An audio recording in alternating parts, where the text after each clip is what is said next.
Sistem Necromancer, bab 791 sampai dengan 795. Bab 791 tawanya sangat menakutkan.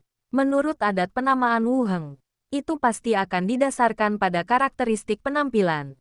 Misalnya, namanya adalah Kumbang Badak No. 1. Tanduk tunggal merupakan ciri asli. Dan kata, abadi, terdengar lebih mulia. Nama kecil seperti Shining boleh saja, asalkan nama tersebut mudah Anda ingat.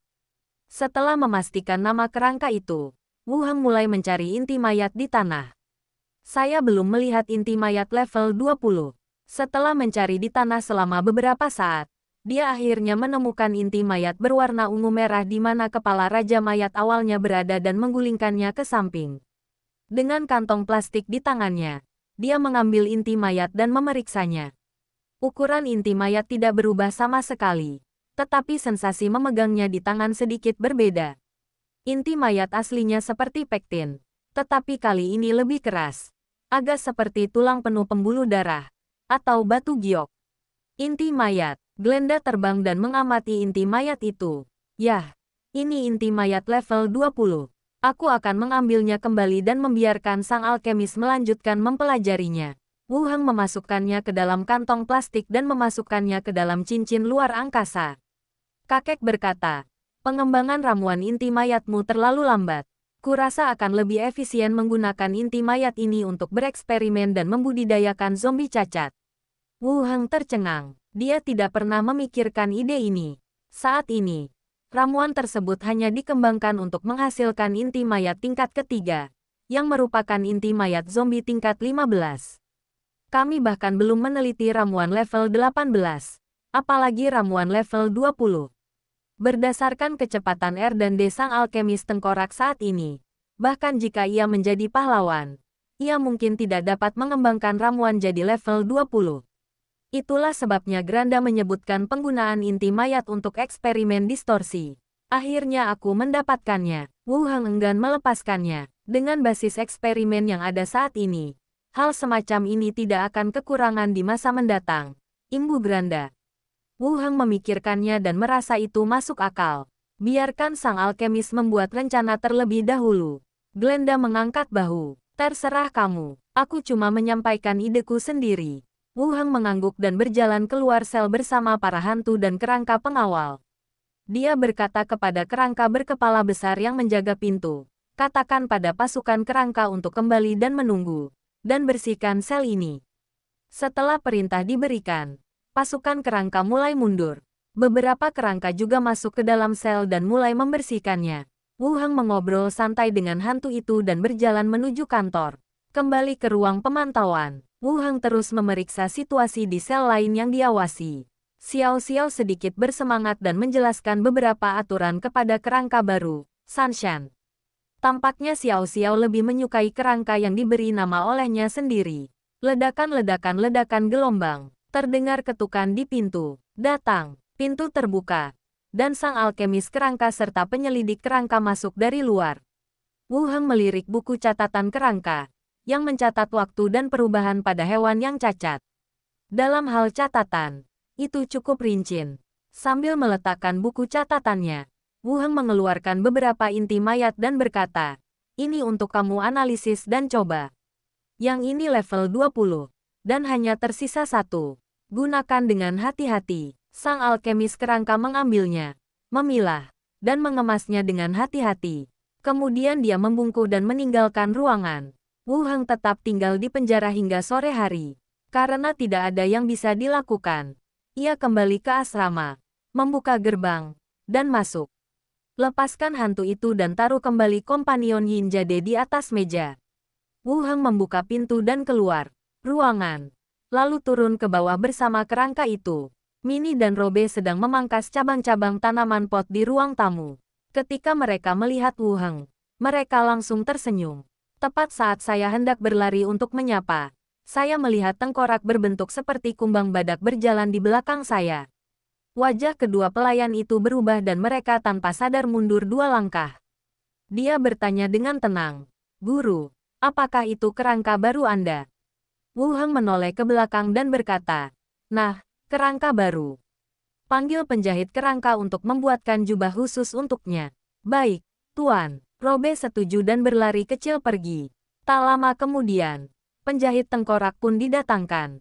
Wu Heng mengulangi permintaannya kepada penjahit Hello. Tengkorak itu bersinar dan tampak sangat aneh. Dengan tanduk besar di kepalanya dan cangkang hitam besar di punggungnya dengan sayap di dalamnya. Belum lagi orang biasa.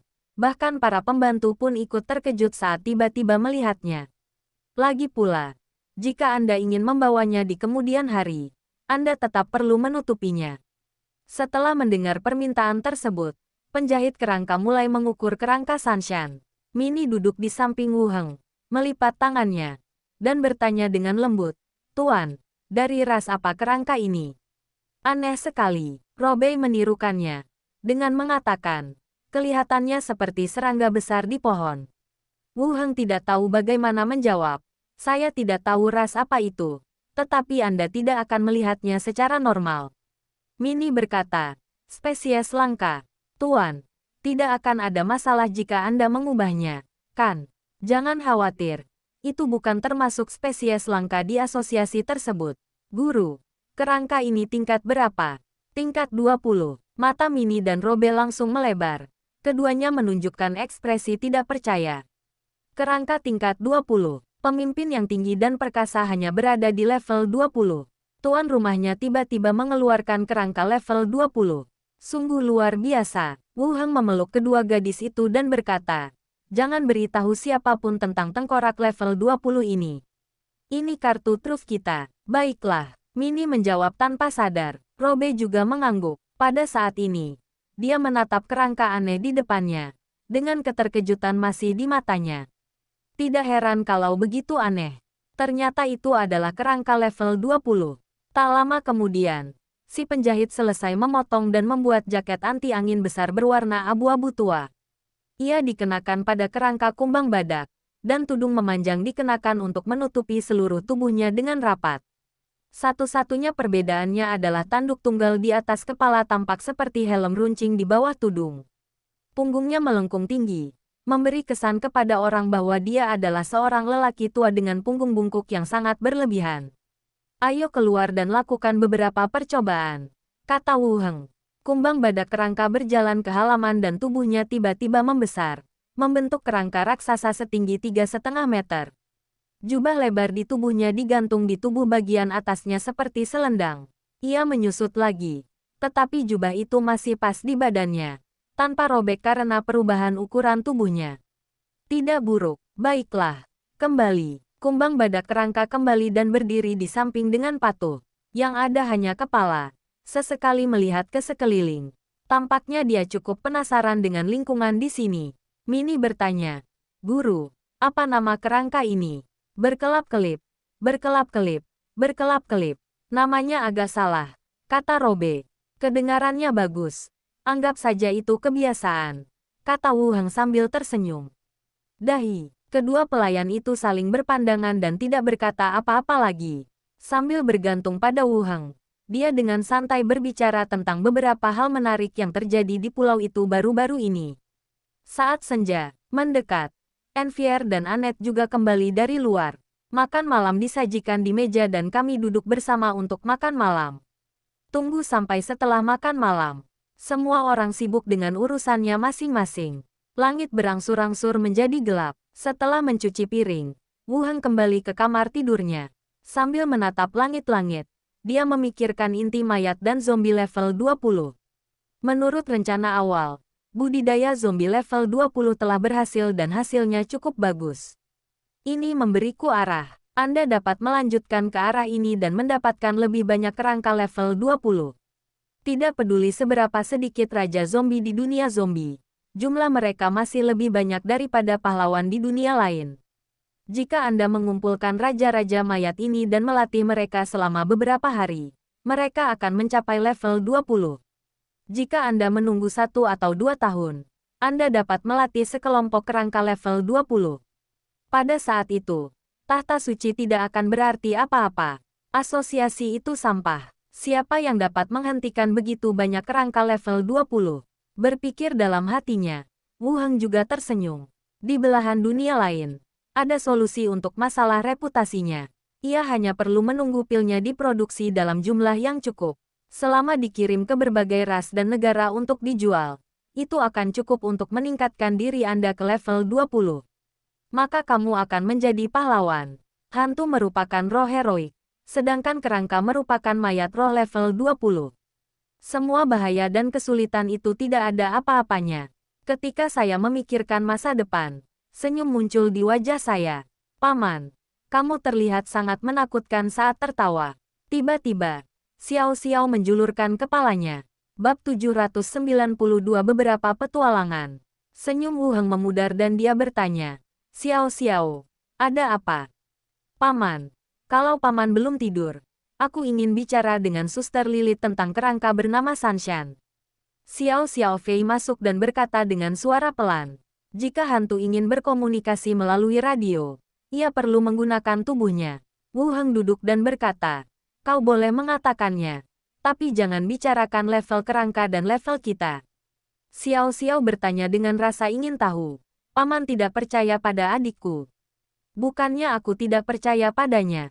Ini rahasia kita. Semakin sedikit orang yang tahu, semakin baik. Jelas Wu Heng. Oh, aku mengerti. Xiao Xiao mengangguk. Wu Heng berdiri dan mengenakan pakaiannya. Sambil berjalan berkata, kita tidak bisa mengobrol terlalu larut. Aku agak mengantuk. Xiao Xiao mengikutinya dari samping. Baiklah, kamu tidak bisa berbaring di tanah setelah mengobrol. Sungguh sial, Paman. Anda seorang ahli nujum. Ini pekerjaanku. Aku tidak mati. Xiao Xiao bertanya lagi. Apa yang harus aku lakukan jika Suster Lilith bertanya aku harus berada di level berapa?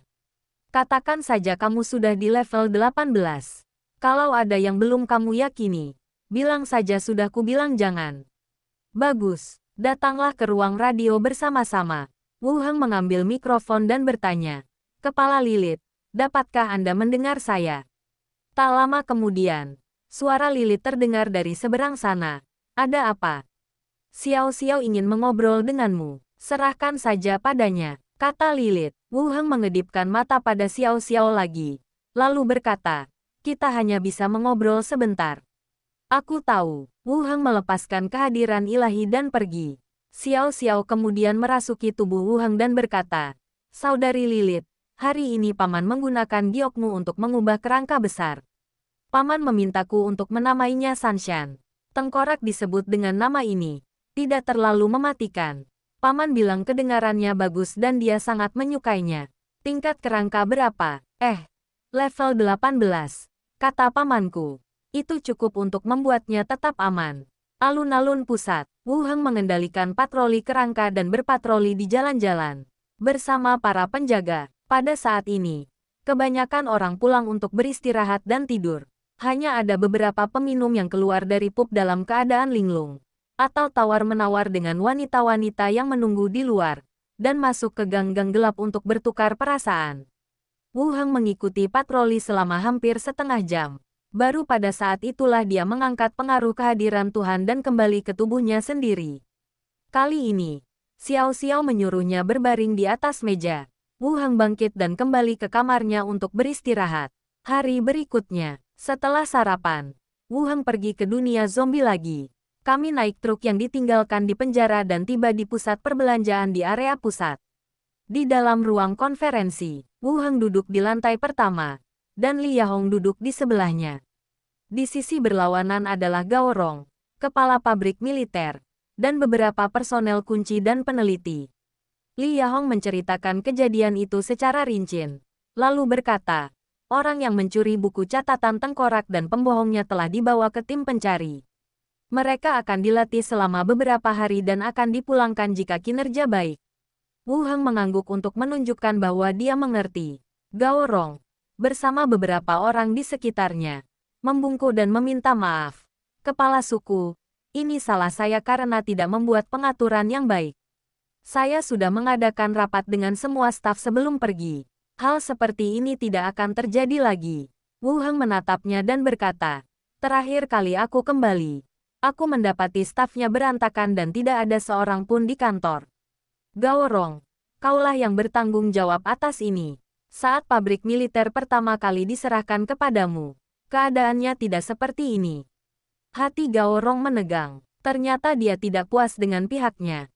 Jadi dia mengatur agar investigator Lou pergi ke sana. Saya akan segera memperbaikinya. Wu Heng melanjutkan. Sekelompok teknisi akan datang dari Korea Selatan, dan sistem internal akan disesuaikan. Anda harus bekerja sama dengan kami dan mengembangkan sistem baru. Dahi Gao Rong dipenuhi keringat. Baik, Ketua, aku tidak akan mengecewakanmu kali ini. Wu Heng cukup puas dengan sikap Gao Rong. Terlepas dari masalah ini, pabrik militer sebelumnya telah berkinerja sangat baik. Termasuk rantai produksi senapan mesin dan meriam mesin, serta berbagai produksi mekanis. Dapat dikatakan memang memberikan banyak kemudahan bagi pengembangan. Pahlawan pangkalan. Kita lihat saja nanti apa yang terjadi dan buat pengaturan. Baiklah. Duduklah, kata Wu Heng. Gao Rong duduk lagi. Wu Heng terus menatap Li Yahong dan bertanya, bagaimana keadaan di pabrik farmasi? Semua mesin beroperasi, dan volume produksi hariannya 70.000 buah. Jawab Li Yahong. Dan ia sangat tepat mengenai angka tersebut. Tampaknya dia juga memperhatikan masalah ini. Wu Heng mengangguk puas. Dengan kecepatan ini, kiriman barang pertama dapat diangkut hanya dalam beberapa hari. Apakah buku petunjuknya baik-baik saja? Tanya Wu Heng. Li Yahong berkata, itu juga sedang dicetak, dan tidak ada masalah dengan kuantitasnya. Wu Heng mengangguk dan melanjutkan, kirim perintah ke tim kerangka yang sedang berkembang. Jika mereka menemukan zombie cacat, mereka harus menangkapnya hidup-hidup jika memungkinkan. Zombie cacat, baiklah. Kita bisa langsung bawa mereka ke penjara kalau sudah waktunya. Akan ada kerangka yang menjemput mereka. Saya mengerti. Li Yahong mengangguk setuju tanpa banyak bicara. Setelah pertemuan itu, Li Yahong mengajak Gao Rong mengunjungi beberapa pabrik. Beberapa bagian dan mesin yang rusak perlu diperbaiki. Wu Heng mengambil kendaraan off-road dan kembali langsung ke penjara. Sore harinya, kembali ke Treasure Island. Sebelum Wu Heng bahkan berjalan menuruni tangga, Minnie berkata, Guru, Suster Wen Manxia mengirimi Anda pesan. Mengerti. Wu Heng berbalik dan berjalan ke atas lagi. Ketika saya memasuki ruang radio, saya melihat pesan dari Wen Manxia yang menanyakan apakah dia ada di buku catatan penyelidik school. Wu Heng mengangkat telepon dan berkata, Wen Manxia, bisakah kau mendengarku? Tak lama kemudian, terdengar suara Wen Manxia dari seberang sana. Guru, saya punya masalah di sini. Dibandingkan sebelumnya, nada bicara Wen Manxia kali ini sedikit gelisah dan lelah. Ada apa? Wu Heng juga menjadi serius. Wen Manxia menceritakan kejadian terkini di kota Rentam. Masalahnya sangat sederhana. Selama periode ini, pembunuhan terhadap Wen Manxia dan pejabat kota Rentam terjadi silih berganti. Meskipun Wen Manxia mengandalkan sistem intelijen kota dan tengkorak yang tertata rapi, tidak ada bahaya yang terjadi. Namun musuh tidak mengetahui apa-apa, dan pembunuhan terus berlanjut. Saya mulai merasa tidak nyaman. Apalagi saya sudah punya anak. Saya takut kalau bahaya seperti ini menimpa anak saya. Apakah pangeran kedua yang melakukannya?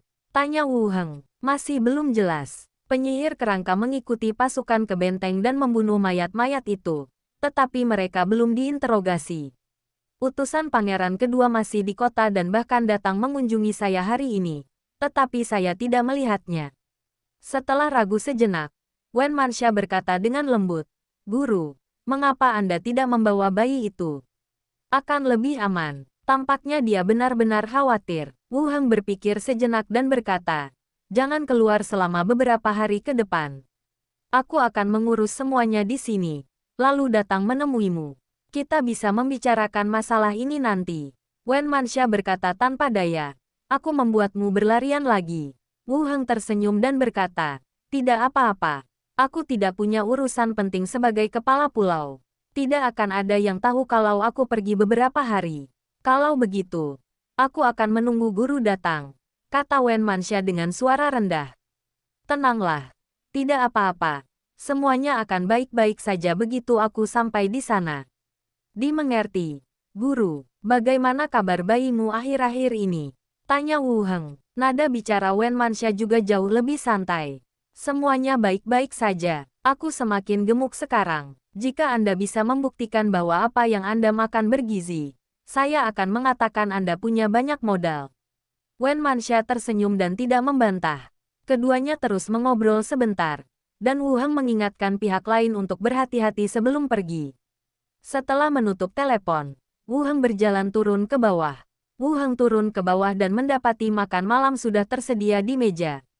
Wei Yer, apakah kamu sudah memilih kamar dagang? Kami telah memilih 10 perusahaan secara total, termasuk kamar dagang bunga bintang milik Suster Sanara, penjamin kamar dagang peri milik Diakon Sigui, dan sisanya adalah kamar dagang yang pernah bekerja sama dengan kami sebelumnya dan yang relatif kuat di berbagai tempat, ujar Enviar langsung. Wu Heng mengangguk dan berkata, besok, kumpulkan perwakilan kamar dagang ini dan saya akan mengadakan pertemuan untuk mereka. Baik, Tuan. Enviar mengangguk. Beberapa orang mengobrol sambil makan. Saya juga mengatur segala sesuatunya di pulau itu. Setelah makan malam, para pelayan pergi ke ruang pelatihan bersama untuk berlatih. Sementara Wu Heng naik ke atas dan masuk ke ruang belajar. Wu Heng duduk di samping. Ditanya, di mana Xiao Xiao? Glenda tersenyum dan berkata, Benny baru saja kembali dan mengatakan ada perkelahian di kedai distrik pusat. Lalu mereka berdua terbang keluar untuk menonton keseruannya. Wow, dia bahkan kembali untuk mengajak orang-orang menonton keseruannya. Wu Heng berkata, Wen Manxia mengirimiku kabar. Ada pembunuhan terus-menerus di kota Rentam, dan dia kesulitan mengatasinya. Glenda meletakkan bukunya dan berkata, sebenarnya, dari sudut pandang rencana pil, kerajaan Yeko tidak sepenting itu lagi. Wu Heng mengangguk dan berkata, jika tidak ada masalah di sana, aku berencana untuk menunggu masalah pil dan mencapai status pahlawan. Tetapi sekarang sepertinya aku tidak bisa mengabaikannya begitu saja. Bagaimana menurutmu? Tanya Glenda. Mari kita lihat sejauh mana tim investigasi telah mencapai tujuannya. Lalu urus pangeran kedua terlebih dahulu. Akankah tahta suci menemukan alasan? Bab 793 berfungsi sebagai perisai untukmu. Aku tidak peduli lagi dengan hal itu. Wu Heng bersandar di kursinya dan berkata tanpa daya. Rencana awalnya adalah menunggu sampai asosiasi menyelesaikan penyelidikannya. Tetapi sekarang Wen Mansa telah dibunuh satu demi satu. Dan dilihat dari kata-kata yang diucapkannya, dia merasa terancam. Terutama ancaman terhadap putri saya. Masalah ini tidak dapat ditunda lebih lama lagi, untuk menghindari situasi yang tidak terkendali. Bunuh pangeran kedua secara langsung. Tanya Glenda. Wu Heng berpikir sejenak dan berkata, mungkin mustahil menemukan lokasi persisnya. Mari kita lihat situasinya dulu. Jika kita benar-benar menemukannya, kita akan membunuhnya. Pangeran kedua jelas tidak sekuat pangeran tertua. Namun hal itu bagaikan plester kulit anjing, yang terus-menerus menimbulkan masalah bagi kota Rentam. Glenda melayang ke samping dan berkata pelan, dengan kekuatan kita saat ini, tidak akan sulit membunuhnya. Masalah utamanya adalah tim investigasi. Kita baru saja naik level, dan fondasi kita masih belum sebaik para pahlawan itu. Dimengerti, aku akan bertanya pada Lilith nanti. Dia mungkin tidak akan memberitahumu. Jadi mengapa tidak bertanya pada Xiao Xiao? Wu Heng berpikir sejenak, lalu menggelengkan kepala dan berkata, jangan biarkan Xiao Xiao ikut campur. Akhirnya aku punya teman. Terserah kamu. Aku sudah menyimpan semua cerita detektif hebat berikutnya di laci. Nanti kalau kamu pulang, minta saja pelayan kecilmu untuk memuatnya di koran secara berurutan, kata Glenda. Ya, Wu Heng mengangguk. Satu orang dan satu jiwa sedang berbicara. Xiao Xiao dan Benny terbang kembali dari luar. Dia berjalan menembus tembok menuju ruang belajar dan dengan bersemangat mendiskusikan pertempuran yang baru saja terjadi di luar. Wu Heng mengerutkan kening dan mendengarkan cukup lama, tetapi masih tidak mengerti. Ia bertanya, apa sebenarnya yang memicu perkelahian itu? Benny berkata, mereka minum terlalu banyak dan mulai berkelahi di meja. Lalu mereka masing-masing kembali dan mencari bantuan, dan itu berubah menjadi perkelahian kelompok. Banyak meja dan kursi di kedai itu terbalik. Apakah masih ada orang yang berkelahi setelah minum? Wu Heng penasaran. Kemudian, wakil Diaken memimpin tim dan membawa orang-orang ini pergi, kata Benny. Xiao Xiao juga menambahkan, Kakak Benny dan aku harus menghentikan perkelahian itu. Kalau tidak, perkelahian itu akan semakin hebat. Bagaimana kalian melerai perkelahian itu? Xiao Xiao menyilangkan tangannya dan berkata, seseorang ingin melakukan sesuatu yang buruk. Tetapi Suster Benny dan aku merasukinya dan menakuti mereka. Benny menjelaskan, seseorang mencoba menggunakan senjata. Jadi Xiao Xiao dan saya menghentikannya. Wu Heng mengangguk. Ya, kamu melakukan hal yang benar. Hehe, Xiao Xiao tersenyum. Wu Heng juga berdiri dan berkata, kalian pergi bermain. Aku akan kembali dan beristirahat dulu. Para hantu mengucapkan selamat malam dan terbang ke posisi masing-masing. Wu Heng keluar dari ruang belajar, berpikir sejenak, dan mengurungkan niat untuk menghubungi Lilith di malam hari. Kembali ke ruang belajar untuk beristirahat. Pagi-pagi sekali, setelah sarapan, Enfiel dan Annette pergi ke balai kota, sementara Minnie dan Robey melakukan latihan harian. Mereka di halaman. Wu Heng duduk di halaman sebentar dan melihat waktu lagi. Jadi dia naik ke atas dan berjalan menuju ruang radio. Setelah memeriksa buku catatan satu persatu dan memastikan tidak ada seorang pun yang menghubunginya, Wu Heng duduk di depan radio Lilith. Sebenarnya, mengingat kebiasaan hidup Lilith, tidak ada salahnya menghubungi pihak lain tadi malam.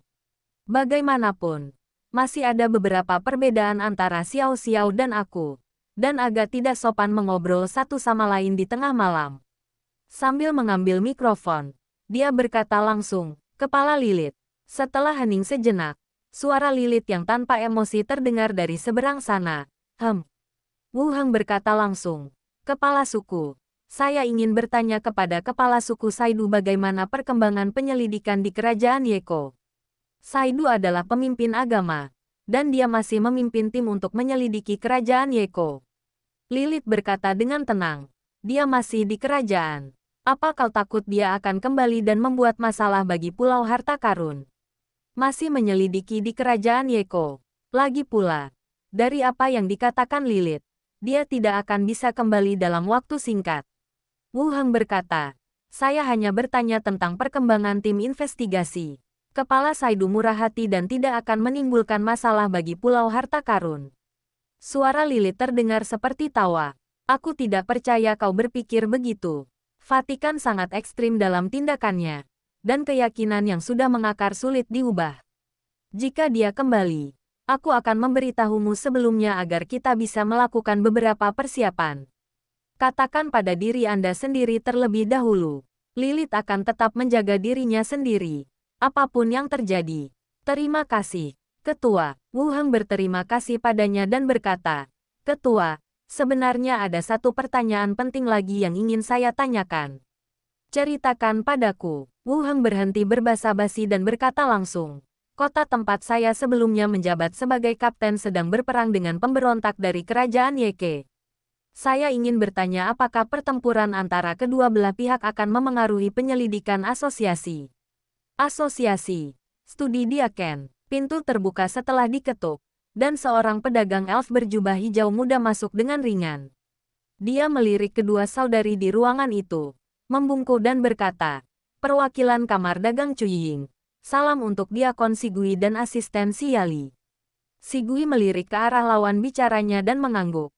Tuan Helian, silakan duduk. Kamar dagang Cuying merupakan kamar dagang permanen bagi para peri di Pulau Treasure.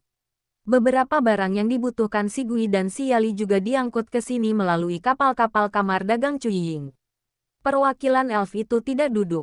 Malah, ia melangkah maju dan mengeluarkan sepucuk surat dari cincin luar angkasanya, lalu menyerahkannya. Ini surat dari Dewan Tetua. Sigui mengambilnya. Pihak lain mengeluarkan surat lain dan berkata, ini surat dari Tuan Silvaren. Silvaren adalah nama ayah Sigui dan Siali. Sigui mengambilnya dan membuka surat itu. Siali pun berjalan mendekat dan duduk di sandaran tangan kursinya. Mata mereka tertuju pada teks surat itu pada saat yang sama. Semua kontennya mengatakan hal yang sama, yaitu agar Sigui mempromosikan kerjasama dengan Treasure Island. Setelah membaca surat itu, Silagel melipatnya dan menyimpannya, sambil berkata, saya sudah merekomendasikan kamar dagang Cuying ke balai kota terakhir kali. Kami berasal dari klan yang sama, jadi meskipun tanpa surat ini, kami akan membantu mewujudkannya. Sekarang tampaknya segala sesuatunya tidak berjalan mulus. Perwakilan peri itu berkata, Diakon, saya mendapat kabar bahwa beberapa kamar dagang telah diberitahu dan sedang menuju balai kota untuk membahas masalah ini. Tetapi kamar dagang kami belum menerima kabar apa pun. Mungkin karena merasa agak terlalu cemas. Ia terbatuk pelan, lalu memelankan suaranya. Klan kami sangat menghargai transaksi ini. Saya sangat menghargai dukungan Anda yang berkelanjutan. Kamar dagang Cuying tidak lebih buruk dari kamar dagang Xingzihua dan pasti akan memenuhi persyaratan Treasure Island. Kami juga bersedia memberikan 20% dari keuntungannya kepada Diaken. Dari nada bicara lawan bicaranya, terlihat adanya rasa cemas. Saya merekomendasikannya ke balai kota sebelum mengunduhnya, tetapi tampaknya tidak ada pengaruhnya. Kedua saudari itu saling memandang dengan sedikit kebingungan di mata mereka. Wu Heng tidak bisa mengabaikan ekspresi kecil ini begitu saja. Telepon rumah pemilik pulau dan tanyakan situasinya, kata si Gui. Si Yali berdiri dan berjalan ke samping, lalu langsung menggunakan telepon untuk menghubungi nomor tersebut. Peri itu mengangkat alisnya. Apakah mereka mulai saling menghubungi sekarang? Kelihatannya seperti semacam alat peraga. Diaken tersebut memiliki hubungan yang sangat dekat dengan Mansion Master Pulau sehingga mereka dapat berbicara secara langsung. Tak lama kemudian, si Yali menutup telepon dan berkata, ayo kita ke balai kota sekarang. Mereka sedang mempersiapkan rapat di sana. Ekspresi pedagang elf itu menjadi cerah ketika ia segera berdiri dan memberi hormat. Terima kasih, Diakon. Dan terima kasih, asisten si Yali. Saya akan pergi dulu dan akan kembali untuk mengucapkan terima kasih setelah pekerjaan selesai. Baiklah, silakan. Si Gui mengangguk. Pedagang peri itu berbalik dan pergi, membawa orang-orangnya ke balai kota.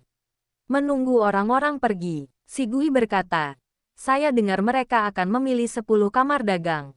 Jadi kamar dagang Cuying seharusnya termasuk di antara mereka. Si Yali kembali ke tempat duduknya dan berkata sambil tersenyum. Mini menjawab telepon dan mengatakan bahwa kamar dagang memberi kita bagian dan meminta kita untuk pergi ke balai kota. Si Lagui mengangkat alisnya dan berkata, kenapa kamu menginginkan ini? Apa kamu benar-benar menginginkan uang ini? Menjadi kepala pelayan di Treasure Island tentu saja membuatnya kaya. Si Yali menopang dagunya dan berkata, kita bisa hidup tanpanya. Itu juga akan membuat para peri lebih memperhatikan kita. Dan orang tua kita akan lebih sejahtera. Wu Heng yang menemukan ini. Pasti dia. Tak ada orang lain yang terpikir seperti ini. Dia punya hati nurani. Si Yali tersenyum dan tetap diam. Rumah pemilik pulau. Ruang radio. Markas besar asosiasi harus memiliki catatan tentang apa yang terjadi di kota Rentam. Terutama karena saya telah menarik banyak perhatian akhir-akhir ini. Saya tidak percaya bahwa pembicara rahasia di kota Rentam tidak menyampaikan informasi apapun. Daripada berbelit-belit, lebih baik mengatakannya secara langsung. Dan itu juga bisa menunjukkan bahwa Anda mempercayai orang lain. Lilith merenung sejenak sebelum berkata, kami punya catatan perang di kota Rentam. Hati-hati jangan sampai Saidu menangkapmu. Wu Heng mengangkat alisnya. Maksud saya, asosiasi tidak akan mengurusi masalah ini. Tapi jangan biarkan Saidu mencari-cari alasan. Terima kasih, Ketua. Rumah kepala suku yang telah disiapkan untuk Anda telah mulai dibangun. Sebuah tempat hiburan besar juga sedang dibangun di pulau ini. Anda bisa mempertimbangkan untuk menetap di pulau ini ketika saatnya tiba. Lilith berkata dengan tenang. Kau ingin aku menjadi tamengmu. Bab 794 jangan sampai ketahuan. Tidak mungkin. Aku hanya ingin kamu tinggal di pulau itu, kata Wu Heng. Pihak lain terdiam lagi dan berkata, kita bicarakan lagi kalau sudah selesai. Baiklah. Kalau begitu aku akan beritahu kamu. Ada lagi. Tidak lagi. Aku tidak akan mengganggu istirahat pemimpin. Orang di ujung sana bersenandung pelan dan menutup telepon. Wu Heng meletakkan kembali mikrofonnya, bersandar di kursinya, dan mulai merenungkan masalah itu. Dilihat dari percakapan dengan Lilith tadi, tim investigasi yang dipimpin oleh Kepala Tahta Suci masih melakukan penyelidikan di Kerajaan Yeko, dan kecil kemungkinan mereka akan dapat kembali dalam waktu dekat. Dalam kasus ini, seharusnya tidak ada masalah dengan Treasure Island. Di sisi lain, di kota Rentam, asosiasi mengetahui tentang perang antara kota Rentam dan kerajaan Yeko. Berdasarkan sikap Lilith, markas besar tidak akan mengurus masalah ini. Bagaimana kedua belah pihak ingin bertarung adalah urusan mereka sendiri. Dan selama mereka tidak menyakiti anggota asosiasi maka tidak akan ada masalah. Ia juga secara khusus mengingatkan dirinya sendiri untuk tidak terjebak oleh pimpinan Vatikan. Kerajaan Yeko memiliki wilayah yang luas, dan tim investigasi asosiasi terutama melakukan investigasi di dekat ibu kota kerajaan. Sementara investigasi di kota Lentam melibatkan bagian utara kerajaan, tempat pangeran kedua bercokol. Tidak peduli apapun, pihak lain tidak akan mampu menangkapku kecuali mereka datang memeriksaku dengan sengaja. Sekalipun kita memeriksa, akan sulit menemukan apapun. Asalkan kita melakukannya dengan cukup cepat. Baiklah, mari kita pergi ke kota Rentam dulu dan selesaikan masalah dengan Wen Manxia. Setelah memikirkannya, dia menyerahkan tempat duduknya kepada penyelidik kerangka, lalu berdiri dan berjalan menuruni tangga. Turun ke lantai pertama, Mini berkata, "Tuan, asisten si Yali baru saja menelepon dan bertanya tentang kamar dagang Cuying. Saya meminta mereka untuk pergi ke balai kota." Wu Heng turun dan bertanya, "Manfaat apa yang kau janjikan pada si Gui?" Si Yali tidak mengatakan apa-apa. Seharusnya ada seseorang di sisi lain. Tapi ketika saya bertanya apakah ada janji, pihak lain hanya berkata, kata Mini sambil tersenyum. Lalu berjalan mendekat untuk membantunya mengenakan alat pelindung diri dan mantelnya. Mengingat kepribadian si Gui, dia tidak akan menginginkan hal-hal ini. Tetapi para elf pasti akan menghargainya dan tidak akan menganggapnya hanya sebagai diaken lokal, kata Wu Heng. Diaken setempat tidak ada apa-apanya di suku peri. Namun karena masalah ini terkait dengan transaksi Treasure Island, statusnya sedikit meningkat. Untuk memastikan kesepakatan, kita harus menjaga hubungan baik dengan si Gui. Tuan bahkan khawatir pada kepala pelayan. Mini meluruskan kerahnya. Wu Heng mencubit pipinya dan meninggalkan rumah pemilik pulau dengan kerangka itu. Balai kota. Suasana di ruang konferensi yang luas dan terang itu agak serius. 10 perwakilan kamar dagang dengan pakaian formal dan sikap terhormat duduk di kedua sisi meja konferensi panjang, berbicara satu sama lain dengan suara rendah. Tak lama kemudian, pintunya terbuka. Wu Heng masuk dari luar bersama Enfiel. Para wakil berdiri dan memberi hormat. "Tuan Pulau Tuan, duduk, silakan duduk." Semuanya. Wu Heng juga duduk di meja utama dan berkata, "Semuanya, kita berkumpul di sini hari ini untuk membahas pil penyembuh Treasure Island. Setelah berkonsultasi dan mempertimbangkan, kami bermaksud untuk bekerja sama dengan kamar dagang Anda masing-masing pada awalnya. Tetapi kami masih membutuhkan beberapa persyaratan terkait." Begitu kata-kata itu diucapkan, kegembiraan dan kegembiraan tampak di wajah semua orang yang hadir. Saya mempelajari beberapa informasi melalui berbagai saluran selama 2 hari terakhir. Tetapi baru hari ini setelah menerima konfirmasi dari pemilik pulau, saya dipastikan bahwa kamar dagang saya terpilih. Dengan cara ini, mereka lebih unggul dibandingkan sebagian besar kamar dagang lainnya dan dapat memperoleh laba sejak awal. Terima kasih atas kepercayaan Anda, Tuan Pulau. Kita harus melakukan ini dengan baik. Tenang saja, Tuan Pulau. Semua orang angkat bicara dan berjanji untuk menyelesaikan persyaratan penjualan Treasure Island. Wu Heng mengangguk, mengeluarkan kotak obat tersegel dari cincin antariksanya, dan memperkenalkannya kepada semua orang. Ia berkata, "Untuk menghindari masalah dengan obat-obatan, pertama-tama saya akan menjelaskan desain dan persyaratan kotak obat tersebut. Lalu memberitahu semua orang tentang beberapa hal terkait penjualan." Semua orang tetap diam, menunggu dia melanjutkan. Wu Heng melanjutkan, "Botol obat tidak boleh dibuka sebelum dijual. Setelah dibuka, mustahil untuk memastikan apakah ada yang merusak isinya. Ini untuk memastikan keamanan obat dan menjaga kepercayaan kita bersama." Semua orang mengangguk setelah mendengar ini. Apa yang dia katakan memang masuk akal. Ada banyak pil dalam sebotol obat. Jika seseorang membukanya dan mengganti satu pil, atau melakukan hal lain dengannya, masalah bisa dengan mudah muncul. Cara penyegelan ini memang sederhana dan efektif. Wu Heng melanjutkan, Poin kedua adalah penimbunan obat-obatan. Semua kamar dagang yang bekerja sama dengan Treasure Island akan menyediakan perwakilan untuk mendampingi mereka. Mereka tidak boleh memanipulasi harga pasar dengan menimbun. Dan mereka tidak boleh menjual lebih dari sepertiga jumlah obat kepada satu angkatan atau individu yang sama. Setelah kata-kata ini diucapkan, terjadi sedikit diskusi di bawah. Berbagai kamar dagang berbisik satu sama lain, membahas masalah ini. Dapat dimengerti bahwa segel tidak dapat dibuka dan perwakilan dari Treasure Island dapat diatur. Tetapi bukankah terlalu kaku untuk menetapkan kuantitas dan tidak menjual kepada satu orang? Seorang perwakilan Parubaya yang agak gemuk dan cerdik mengerutkan kening dan bertanya, "Tuan Pulau, kamar dagang kami telah bekerja sama dengan berbagai kerajaan, dan kami pasti akan melakukan beberapa pembelian besar. Saya khawatir permintaan Anda akan merugikan kepentingan bersama kita." Wu Heng mengangguk pelan dan berkata dengan tenang, "Perwakilan ini mengajukan pertanyaan yang sangat bagus. Poin saya sangat jelas. Kita perlu memastikan bahwa masyarakat umum juga dapat membelinya. Tentu saja, jumlahnya dikontrol untuk saat ini. Setelah volume produksi meningkat, tidak akan ada lagi peraturan seperti itu.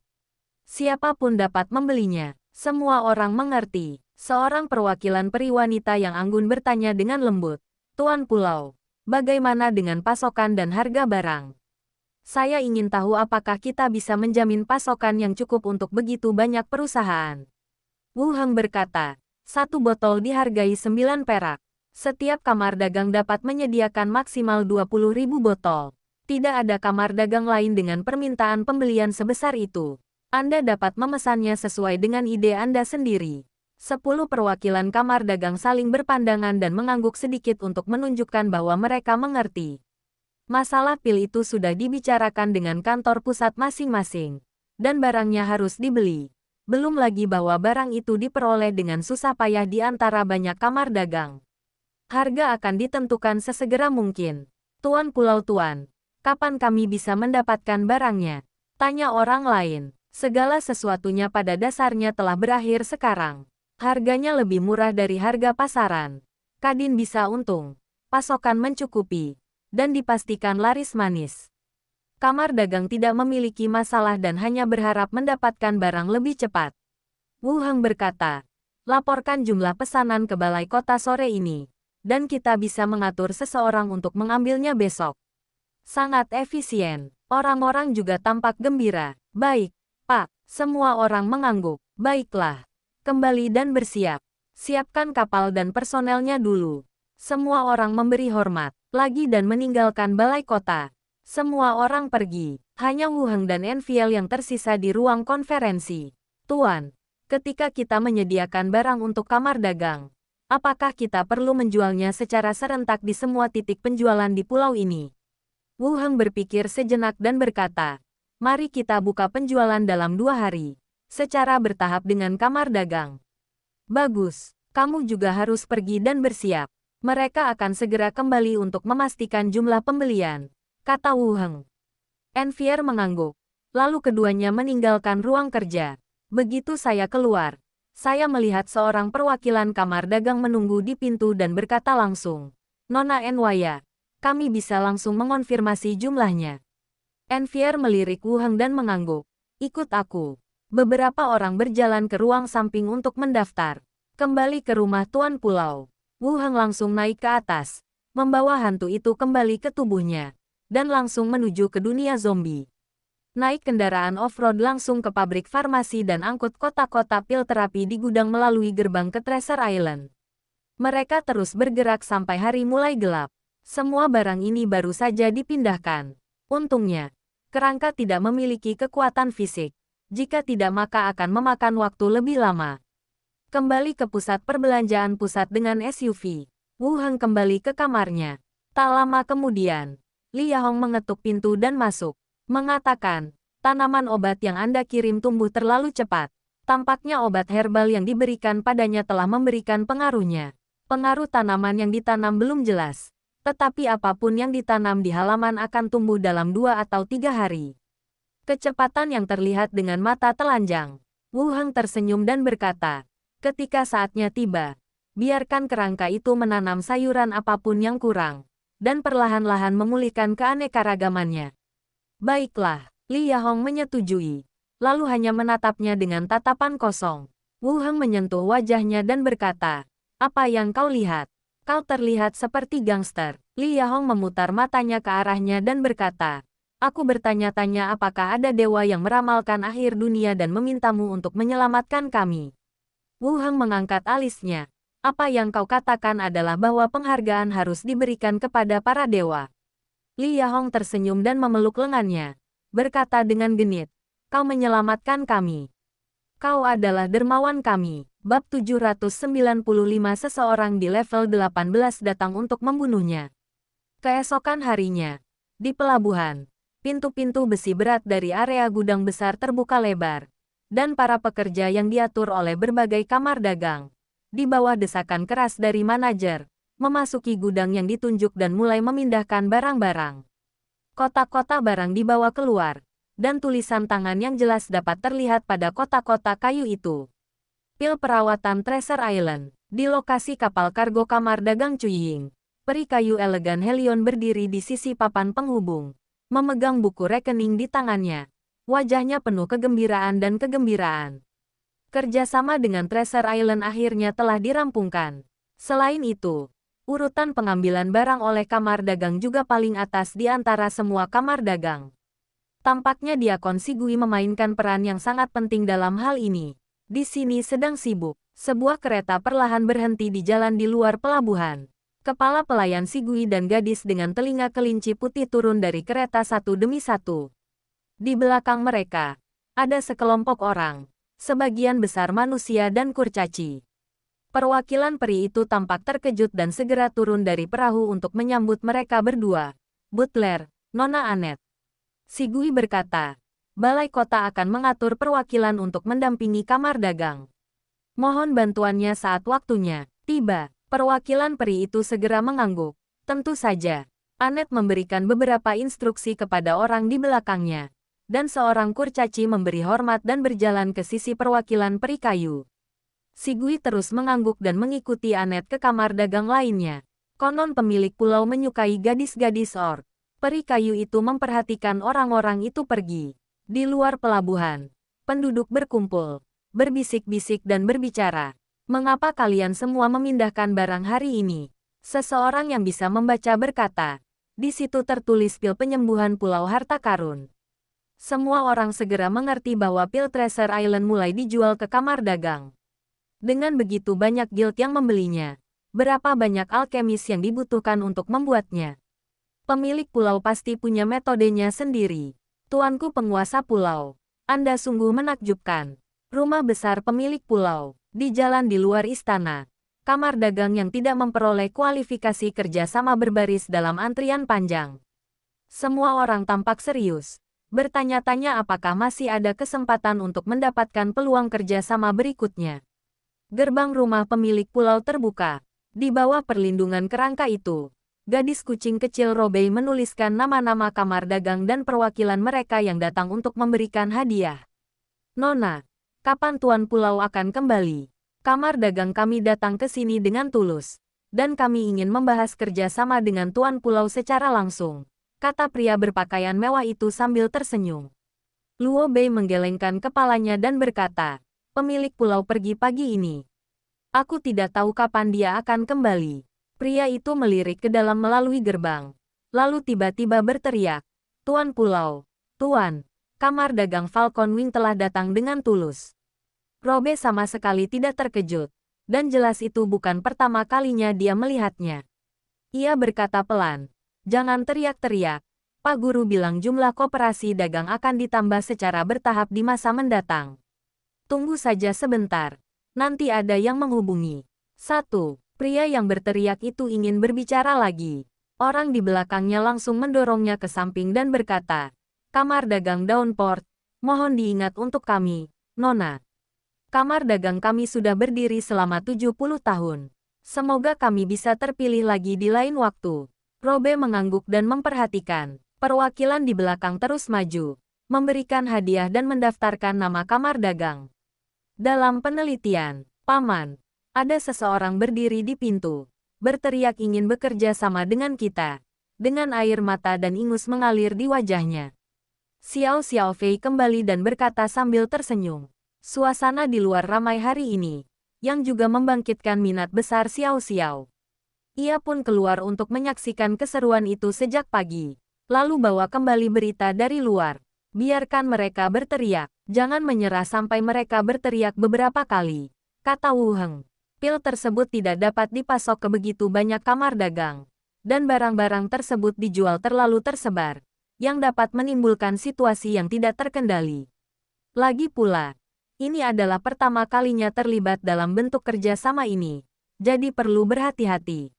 Saat mereka sedang berbicara, Benny juga kembali dari luar.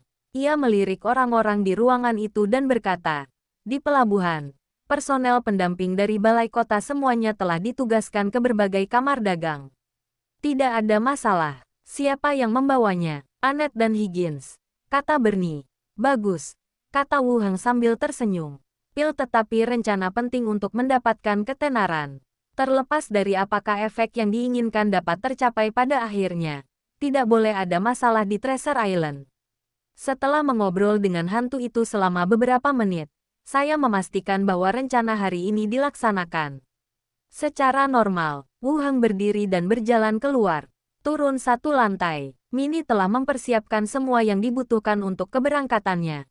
Pada saat yang sama, dia berkata, Tuan, Suster Weyer datang dan orang-orang kita telah diatur untuk bergabung dengan berbagai kamar dagang. Aku mengerti, biar Weyer yang mengurusnya, kata Wu Heng, sambil memasukkan paket yang sudah disiapkan ke dalam cincin luar angkasa. Lalu bertanya, apakah ada kabar dari asosiasi? Tidak ada berita, kata Minnie. Wu Heng berjalan ke telepon dan menekan nomor asosiasi. Setelah 2 dering, suara si Yali terdengar dari ujung sana. Halo. Saya Wu Heng. Suara si Yali langsung melunak. Aku belum ke sini selama beberapa hari. Akhir-akhir ini aku cukup sibuk. Apa ada acara di asosiasi? Tanya Wu Heng. Tidak apa-apa. Si Gui sedang berpatroli. Ada apa? Tanya si Yali pada Wu Heng. Wu Heng langsung menjawab. Aku akan pergi sebentar dan tidak akan berada di pulau selama beberapa hari. Kalian berdua harus mengkhawatirkan keselamatanku. Kamu mau pergi kemana? Menghadapi beberapa masalah. Si Yali mengeluh. Setelah si Gui menerima kami, kamu tidak datang sehari pun. Saat aku kembali, aku akan bersamamu setiap hari. Siapa peduli, kata si Yali. Lalu menambahkan, hati-hati dan jangan ambil risiko. Aku tahu. Pulau harta karun diserahkan padamu. Setelah mengatakan itu, Wu Heng menutup telepon. Minnie berdiri di samping dan berkata, Guru, apakah Anda akan pergi sekarang? Ayo pergi sekarang. Kalau ada apa-apa, tolong kabari aku lewat radio. Wu Heng pun keluar. Kita tidak bisa menunda Wen Manxia. Kita harus ke sana sesegera mungkin. Baiklah, Guru. Sampaikan salam kami kepada Suster Wen Manxia, kata Minnie. Berjalan ke halaman, Wu Heng mengenakan topi kondektur kereta, melambaikan tangan kepada para pelayan, dan menaiki kereta. Detik berikutnya, ia menghilang. Markas besar asosiasi tersebut berada di dalam kastil. Pintu kayu berat itu terbuka perlahan. Pria tua itu masuk ke ruangan sambil membawa kotak kayu dan membungkuk ke arah peti kayu hitam di depannya. Nona, Treasure Island telah mengirimkan pil terbaru. Ruangan itu hening sejenak, lalu tutup peti mati terbuka. Lilith bersandar di tepi peti dan duduk. Ia melirik kotak di tangan lelaki tua itu. Dia bertanya, hanya itu saja. Hanya ada satu kotak. Lanjut lelaki tua itu. Saya juga melihat kotak yang sama dikirimkan ke Asosiasi Hongwen dan Aula Utusan Lapangan. Lilith mengangkat alisnya. Sepertinya sebuah kotak dikirimkan kepada semua orang yang mengenal asosiasi itu. Berikan padaku. Pria tua itu memindahkan kotak kayu itu. Lilith mengeluarkan botol obat dan membukanya. Hal pertama yang muncul di hadapannya adalah buku petunjuk terlipat. Lilith melihat konten di atas, mengangkat alisnya sedikit, lalu tampak berpikir. Nona, apakah ini surat yang dituliskan kepadamu oleh penguasa Pulau Wuheng? Tanya lelaki tua itu sambil tersenyum. Lilith menyerahkan buku panduan itu kepada pihak lain dan berkata, dia benar-benar percaya diri karena dia sudah merencanakannya sendiri sejak dini. Orang tua itu melihatnya dan berkata sambil tersenyum. Tuan Pulau Wu Heng sungguh tak terduga. Lilith tertawa. Cerdas. Ketuk-ketuk-ketuk gelombang. Suara langkah kaki terdengar lagi dari arah koridor. Seorang pria berdiri di pintu dan berkata dengan lembut. Kepala suku, ada seseorang yang keluar. Kepala suku Hadarai ingin Anda pergi ke lobi untuk rapat. Oke, Lilith berdiri, berkemas, dan pergi ke ruang rapat. Di ruang pertemuan yang terang, keempat pemimpin itu memasuki ruangan satu demi satu dan duduk di tempat duduknya masing-masing. Kecuali pemimpin agama yang masih berada di luar, seluruh pemimpin penguasa dipanggil ke sini. Setelah semua orang tiba, kepala utusan lapangan, Hadalai, mengatakan, kelompok-kelompok alkimia dari berbagai daerah telah mengirimkan surat keluhan ke kantor pusat kami, yang menyatakan bahwa pil-pil Treasure Island memengaruhi kepentingan mereka dan meminta asosiasi untuk melarang penjualannya. Pemimpin Hong Wenhui dan Lilith keduanya melirik ke sini, dengan ekspresi, seperti yang diharapkan, muncul di mata mereka. Hanya pemimpin para pemburu, si kurcaci Bruno, yang mengerutkan kening, mengelus jenggotnya, dan berkata, pil-pil yang disebutkan di koran sekarang dijual. Kapan ini terjadi? Kok aku tidak tahu? Tak seorang pun memperhatikannya. Lilith melirik orang-orang yang hadir dan berkata, pasar adalah tentang bertahannya yang terkuat, dan asosiasi ini tidak memiliki preseden untuk menekan inovasi orang lain. Pahlawan asosiasi Hongwen melirik dan berkata, ungkapan, survival of the fittest, memang cocok untuk situasi kali ini. Saya tidak menyarankan asosiasi untuk campur tangan dalam masalah ini. Hadarai mengangguk dan menatap pemimpin kurcaci pemburu itu. Bruno, bagaimana menurutmu? Saya tidak keberatan, kata Bruno langsung. Hadarai berkata langsung, kalau begitu saya akan meminta departemen ini untuk mengeluarkan pengumuman langsung dan tidak akan ikut campur dalam masalah ini. Yang lainnya mengangguk setuju. Lilith menatap dua peri pahlawan. Hatiku pun tergerak sedikit, tak heran. Selain mengirimkan obatnya sendiri, ia juga mengirimkan 2 kotak pil. Sepertinya ia mengira akan ada yang datang ke kantor pusat untuk mengadukan. Begitu pil dikirimkan, Anda akan mengetahui karakteristik dan khasiatnya, bukan hanya melihat isi surat keluhan. Anda dapat mengetahui yang baik dan yang buruk hanya dengan sekilas pandang. Orang ini sungguh bijaksana. Pertemuan berakhir dan semua orang meninggalkan ruang konferensi. Pintu terbuka dan Wu Heng turun dari kereta. Saya melihat sekeliling dan yang terlihat hanyalah tanah kosong. Tabrakan gelombang dari pohon. Baru saja menarik celananya. 3 serigala liar sebesar sapi melompat keluar dari rerumputan di belakang mereka dan menerkam langsung ke arah mereka. Dentuman gelombang dentuman. Suara pertarungan terdengar. Dan Kaksiu dengan cepat melancarkan pukulan, menjatuhkan 3 serigala liar dalam sekejap mata. Ia mengikuti dari dekat dan mematahkan leher serigala-serigala itu satu persatu. Bungkus saja, Wu Heng mengeluarkan tikar jerami. Kaksiu membungkus tubuh ketiga serigala liar itu, dan Wu Heng langsung memasukkan mereka ke dalam cincin luar angkasa. Lalu ketiga hantu itu dilepaskan. Apakah kita sudah sampai? Tanya Glenda. Kita sudah sampai. Ayo kita cari tahu arahnya, kata Wu Heng. Xiao Xiao mengangkat tubuhnya, lalu terbang turun lagi. Paman, di sana. Ayo pergi. Setelah menentukan arah, mereka langsung menyeberangi hutan. Ketika dia melihat kota di kejauhan, Wu Heng menggunakan teleportasi untuk bergerak langsung menuju kota. Dia melangkah masuk. Tak banyak yang bisa dilihat di kota, tapi kita bisa melihat para orc dan manusia berbelanja di jalanan. Suasananya cukup ramai. Tampaknya rencana pembunuhan itu hanya ditujukan kepada penguasa kota dan beberapa pejabat penting, dan tidak berdampak banyak pada masyarakat biasa di kota itu. Mungkin dunia luar tidak tahu bahwa pemilik pulau itu dibunuh. Sampai ke istana raja kota. Buka pintunya, teriak Wu Heng kepada para kerangka yang menjaga tembok. Mencicit gelombang, pintu terbuka dan dia langsung masuk. Memasuki halaman, Wen Mansha keluar sambil menggendong anak itu. Ketika melihat Wu Heng, ia menunjukkan ekspresi terkejut di wajahnya. Tuan.